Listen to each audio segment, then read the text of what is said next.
Quand vous servez des céréales du petit déjeuner à vos enfants, c'est la même chose que de leur donner un bol de bonbons et de confiserie.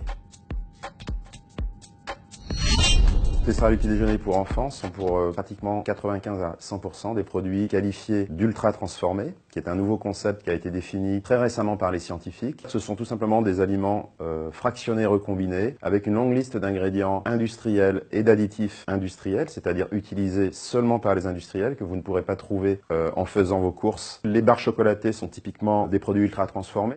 C'est-à-dire que ce sont des matrices créées de toutes pièces par l'homme, qu'on utilise ce qu'on appelle des ingrédients ou additifs cosmétiques pour redonner goût, couleur et texture à un aliment qui l'a perdu lors d'une transformation trop excessive. C'est un peu, si vous voulez, comme si on retapait une vieille bagnole pour essayer de lui redonner une seconde vie, mais si vous voulez, le fond reste déjà bien abîmé.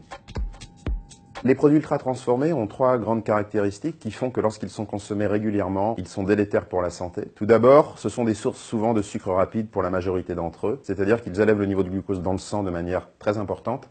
Et évidemment, quand vous en consommez régulièrement, vous avez des pics de glucose très fréquents et donc vous pouvez créer dans un premier temps une résistance à l'insuline, ensuite un diabète de type 2. Deuxième caractéristique, la plupart d'entre eux sont des produits peu rassasiants car riches en matières grasses et en sucre, ajoutés souvent, qui sont les deux nutriments les moins rassasiants, alors que les plus rassasiants sont les fibres et les protéines que l'on trouve dans des produits plutôt moins transformés ou naturels. Et enfin, troisième caractéristique, ce sont souvent des produits très raffinés. Les scientifiques parlent de calories vides. Pourquoi vides? Parce que vides de composés bioactifs protecteurs que sont les fibres, les minéraux, les vitamines, mais aussi les caroténoïdes et les polyphénols. Donc si vous voulez, ce cocktail, lorsqu'il constitue la base de l'alimentation, crée le lit pour des dérégulations métaboliques, diabète de type 2, obésité, et ensuite ces deux dérégulations métaboliques sont un entonnoir vers des maladies plus graves comme les maladies cardiovasculaires et aussi certains cancers. Il faut avoir en tête quelques chiffres au niveau mondial. 2 milliards d'êtres humains sont en déficience nutritionnelle et à peu près un peu plus de 2 milliards 100 millions sont en surpoids, dont 600 millions d'obèses et 300 millions sont diabétiques. Et en 2030, l'OMS, l'Organisation mondiale de la santé, estime que le diabète sera la 7e cause de mortalité dans le monde, ce qui n'avait jamais existé auparavant. Donc si on continue à consommer ces produits ultra transformés de manière régulière, l'obésité et le diabète vont continuer à progresser. D'ailleurs, on le voit très bien dans des pays émergents où les aliments ultra transformés se substituent à l'alimentation traditionnelle. Les taux d'obésité et de diabète explosent, à tel point qu'on voit apparaître des diabètes de type 2, qui est pourtant le diabète du vieux, entre 20 et 30 ans, ce qu'on ne voyait pas auparavant. Il faut savoir qu'à Mexico City, 14% de la population est diabétique, et vous avez en Arabie Saoudite 20% de la population qui est diabétique de type 2. Donc on obtient des proportions phénoménales. Il faut savoir que le diabète de type 2 dans les populations traditionnelles qui mangent des produits peu transformés sur la planète, le taux de diabète peut être de 0 à 0,1%. Donc par rapport à 20%, on voit bien que le facteur alimentaire, même s'il n'est pas le seul, joue un rôle prépondérant.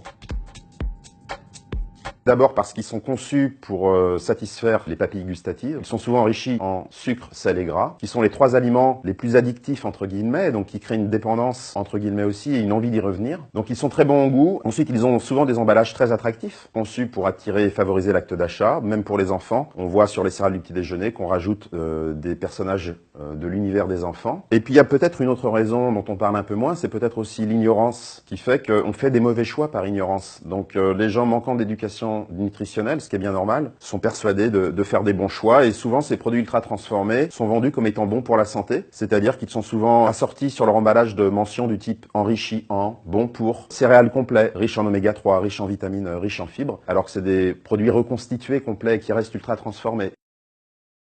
La première chose à faire, c'est de lire la liste des ingrédients et additifs, écrits en tout petit, émulsifiants, lécithine de soja, isolat de protéines, sucre inverti, etc. Plus cette liste est longue et moins vous connaissez les noms, plus vous avez une chance forte d'être en présence d'un produit ultra transformé. Les scientifiques brésiliens estiment qu'à partir au-delà de 4-5 de ces ingrédients et additifs industriels, on est en présence d'un produit ultra transformé. Ça, c'est la grosse caractéristique. Une deuxième caractéristique, ce sont des aliments artificiels. On parle aussi de faux aliments, comme une barre chocolatée. Vous n'avez pas d'élevage ou de culture de barre chocolatée, c'est vraiment un aliment créé de toutes pièces par l'homme.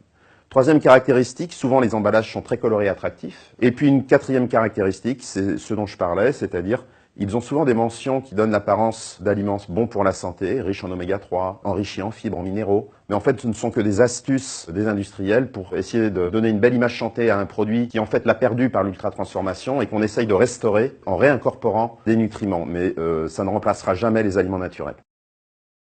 D'abord, il y a eu la transition nutritionnelle, c'est-à-dire qu'on est passé d'une alimentation traditionnelle à transformée et ensuite ultra transformée, liée à l'hyper-industrialisation de nos sociétés. Ensuite, La raison pour moi la plus profonde, c'est la pensée réductionniste. Alors je m'explique. La pensée réductionniste, c'est considérer que l'aliment n'est qu'une somme de nutriments. C'est Descartes qui a systématisé la pensée réductionniste en disant que comme la réalité est trop complexe pour être étudiée telle quelle, il faut la séparer en entités isolées et étudier les entités. Donc cette pensée réductionniste est très dominante en Occident. Et donc puisque l'aliment n'est qu'une somme de nutriments finalement, pourquoi ne pas le fractionner? Les calories et les nutriments sont interchangeables. Or ça n'est pas le cas. Si vous consommez 500 kilocalories d'aliments ultra transformés, ça n'a absolument pas le même effet sur la santé que 500 kilocalories d'aliments peu transformés. C'est pourquoi je prône de revenir à une approche plus holistique, qui considère que le tout est supérieur à la somme des parties. Holistique, ça vient du grec holos, qui veut dire entier, global, avoir une vue d'ensemble. Ça veut dire considérer que le potentiel santé de l'aliment pris dans sa globalité est plus important que la somme du potentiel santé des nutriments que l'on prend isolément. On retrouve ce paradigme holistique dans l'adage que tout le monde connaît, l'union fait la force.